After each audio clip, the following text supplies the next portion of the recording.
Hey everyone, this is the Rewriter writing in.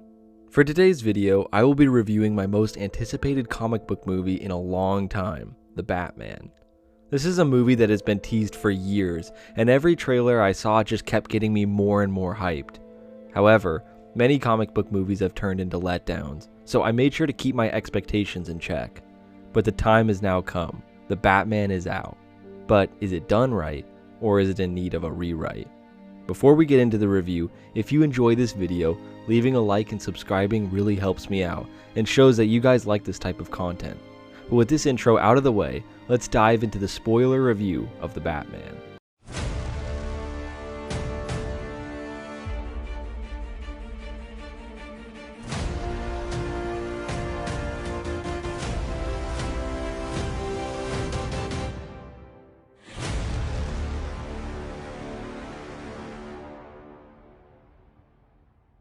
The first thing that caught my eye when watching this movie was the atmosphere and how Gotham is portrayed. In this review, because this movie is the closest in nature to the Nolan films, I'm going to be drawing a few comparisons to them. I say this because in those films, especially Dark Knight and The Dark Knight Rises, Gotham kind of just felt like Chicago or New York because of the realistic approach that Nolan took. But in Reeves' version, Gotham truly feels like it's its own city separate from other places. Crime is extremely rampant, leaving Gotham feeling like a true cesspool of corruption. Even in the daytime, something feels off about Gotham, like it's being held captive by invisible forces. Unlike many versions of Gotham that we've seen over the years, this one feels the most in need of Batman. When that signal comes in the air, it truly is a warning, with most thugs and criminals fleeing in terror without even seeing Batman. The way that the city shifts its tone when that signal is in the air is an aspect that has never been fleshed out the way it is here. In most media, the bat signal is just a way for Gordon to contact Batman. Most of the time, the criminals don't even acknowledge it. The way that it's used here in relation to Gotham overall kinda reminds me of something like Hunger Games, where all the contestants look up in the air to see that a new enemy or event has just entered the arena. When the bat signal comes up, it's indicative of a boss battle in a video game, where you start hearing boss battle music and you know that you're screwed. The way that it changes Gotham is fascinating, a really impressive detail that Matt Reeves included in this movie. With every second of this movie, you can tell how much Matt Reeves cares about this character in his world, and how dedicated he is to making things as authentic to the source material as possible, while putting his own spin on things. And it really shows, as this movie's content has something for all the different levels of Batman fans to enjoy. You don't need to be a Batman expert to enjoy this movie, but if you are, then you'll enjoy it even more with some of the Easter eggs and similarities and plot points to classic Batman comics. Now the next point that I want to talk about is corruption, because this movie absolutely nails this. My favorite aspect of the early years Batman stories is his war on organized crime, essentially pulling Gotham out of the abyss of darkness that it's been entangled in.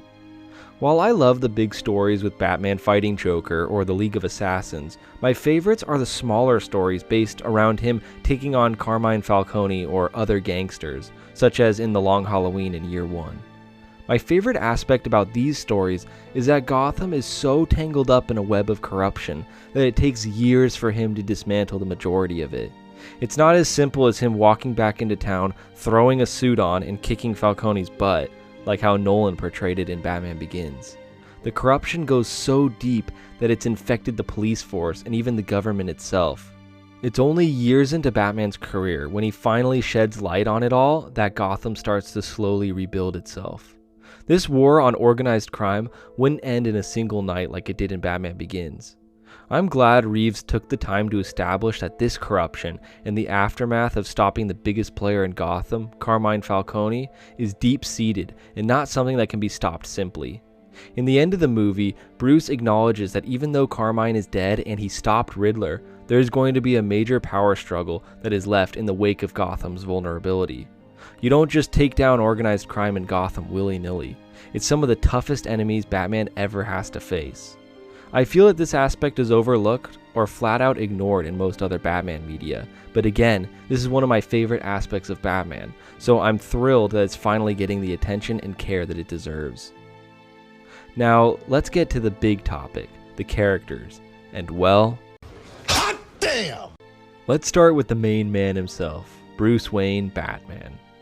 It's tradition now for every Batman and every Joker that the person who's cast as these icons are going to be flamed and ridiculed by the public. Such was the same fate imbued to Robert Pattinson. I will say that even for me, I was a little skeptical of him due to his Twilight days and just general lack of movie cred during those years. However, he has been in multiple movies as of late that have highlighted his impressive acting skills, which had put my worries to rest. But after seeing this movie, I can confidently say that he's the best Batman and fits into this universe that Matt Reeves created in a way that I don't believe anyone else could. I know this is a very bold thing to say, but I truly believe that he nailed an aspect of this character that really has never been seen in any other film before it, the world's greatest detective. An angle that I love with this version of Bruce is that he couldn't care less about being Bruce Wayne and keeping up appearances at his company. He only cares about Batman. He sees this as his true life's work, not the company, leaving Alfred to really manage that side of things. Never in a Batman movie before has Bruce Wayne been a recluse, and kind of a weirdo to some people, but I think that this is the most realistic take on his character yet. The fact that he's obsessed with Batman's mission, to the detriment of his social skills / social life, makes the most sense to me, and I really dig it. Even Falcone announces Bruce as a bigger recluse than himself, which says a lot.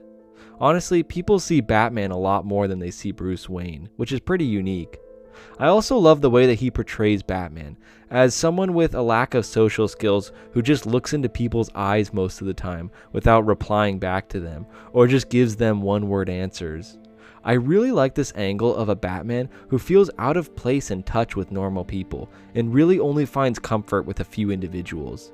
He keeps the world at arm's length, attempting to see things as objectively as possible.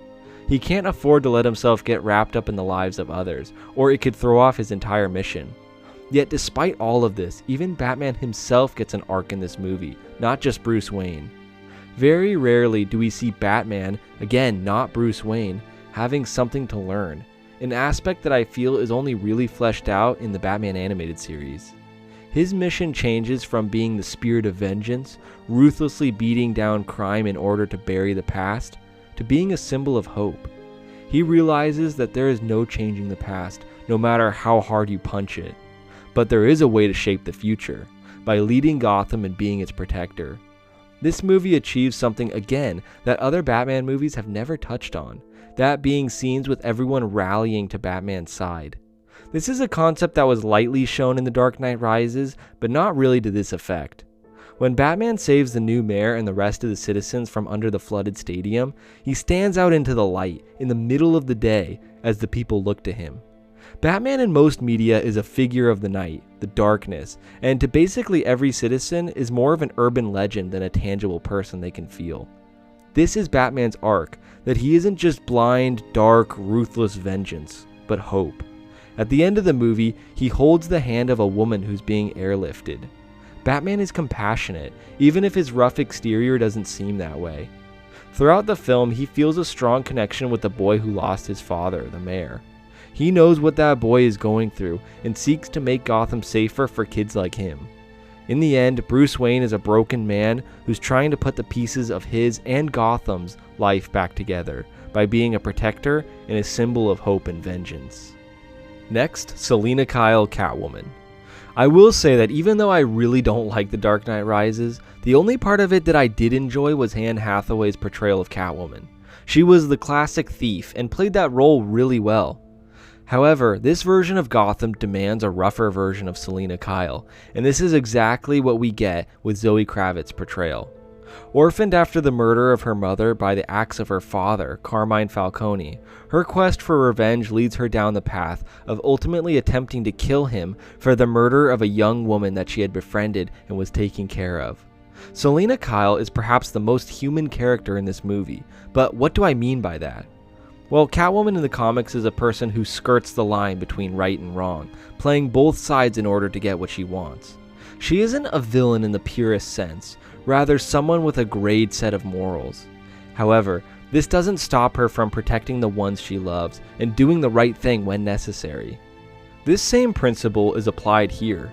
Even though it seems pretty villainous to want to kill someone, when you take a step back, things become a bit clearer.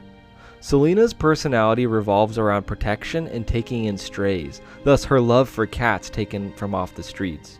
She is a deeply loyal and loving person, amidst the deep-seated issues lying under the surface.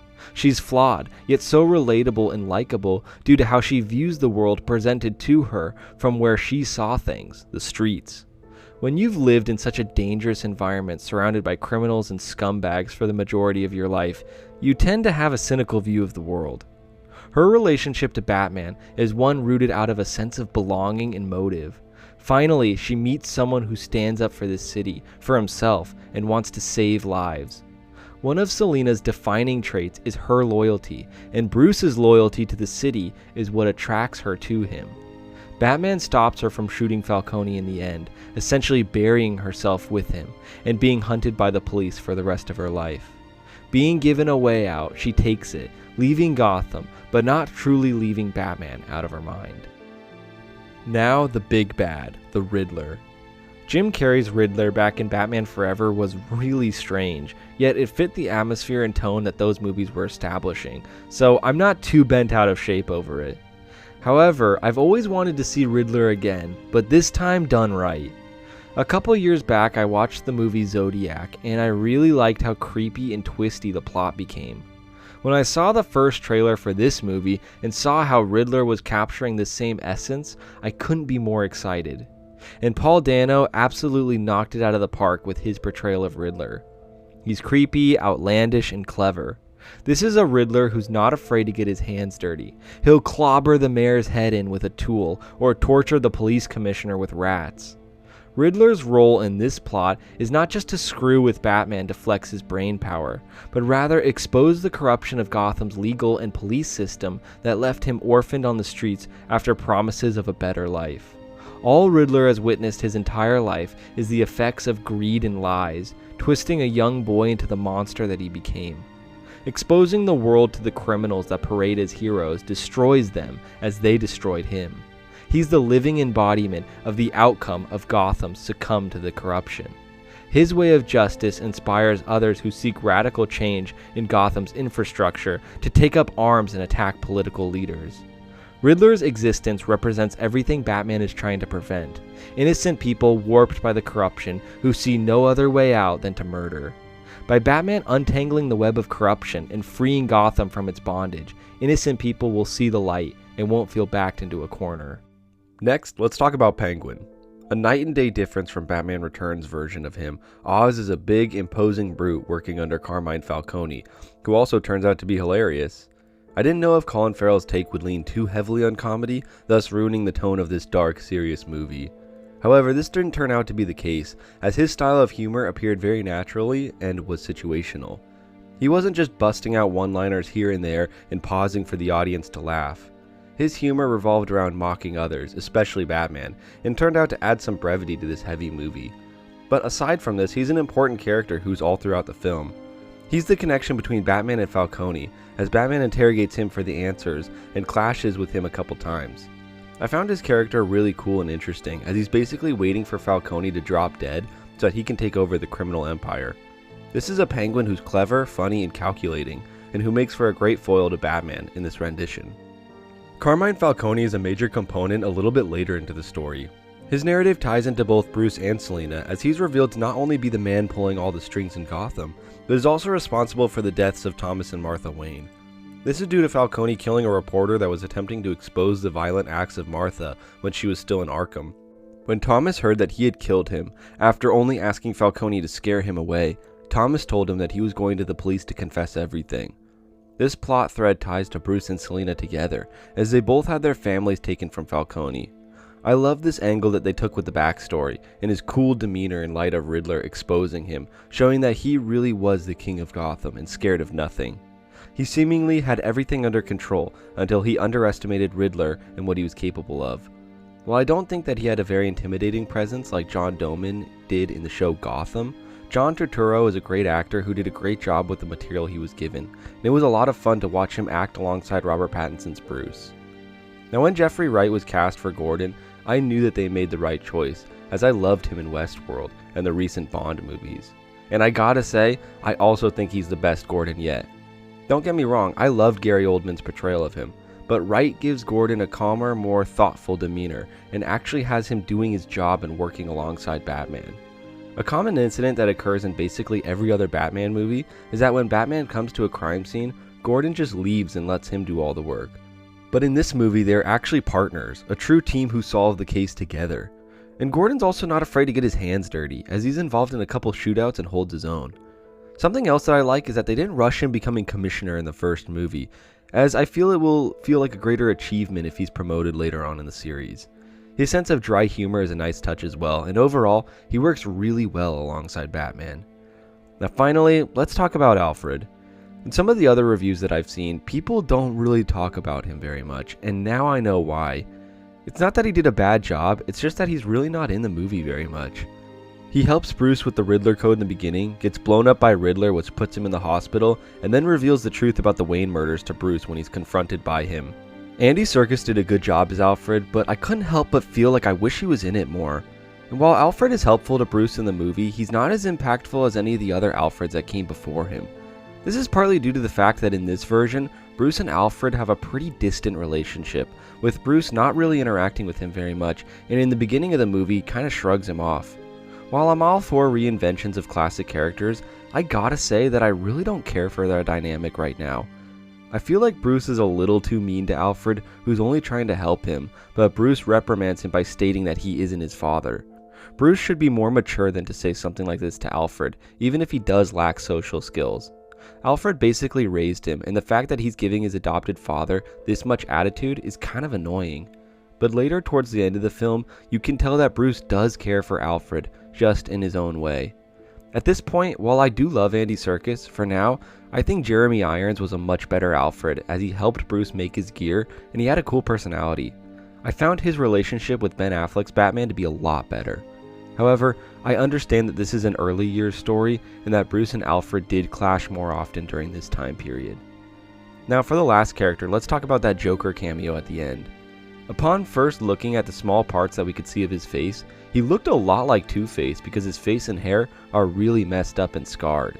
But then he talked about being called a clown and began laughing. While it's cool to see Reeves' version of Joker, I was afraid that this meant that Joker was going to be the villain in the next movie. However, I watched an interview with Matt Reeves talking about the scene, and he confirmed that this was just an Easter egg, and is unsure himself if Joker will even appear in the next movie. This is a sigh of relief to me, as I'm tired of always seeing the Joker and want to see some other villains get the limelight. If he shows up down the line in like the 4th movie, then I'll be happy, but for now, I say stick with the other villains and give them the recognition they deserve. And if I had to talk about any other nitpicks that I had with this movie, I still go back to the point in my thoughts on the Batman trailer about his armor. I knew that his armor was really strong from that trailer, but after seeing the movie, I can confirm that it's like 10 times stronger than I thought. While I don't want to see Batman getting his butt kicked the entire time, it did kind of take me out of it when he was shot directly in the chest with a shotgun after being shot multiple times by high-powered rifles, and yet he was still able to keep fighting. It did knock him down and he was jacked, but still, all he had to do was inject himself with something and he automatically shot right back up. The point that I made before and that I'm making here is that his first suit shouldn't be insanely powerful. It should have some notable weaknesses that he corrects further down the line. This suit is just a little too OP for my liking. In all, while I have a couple nitpicks of the Batman, this movie is truly remarkable. This will go down as one of the greatest comic book movies ever made, and for now, is the definitive Batman movie in my eyes. The action is incredible and stylish, the characters are all three-dimensional and well-rounded, and the plot is complex and brilliant. This is an absolute must-watch for Batman fans, general comic book fans, and detective crime thriller fans. So my final verdict for the Batman is done right. And that's the end of the video. Thank you all so much for watching. What did you think of the Batman? Let me know in the comments below. The links to my Discord and second channel are in the description. Leave a like on the video if you enjoyed and subscribe to the channel for more content just like this. Thanks again, and this is the Rewriter, writing out.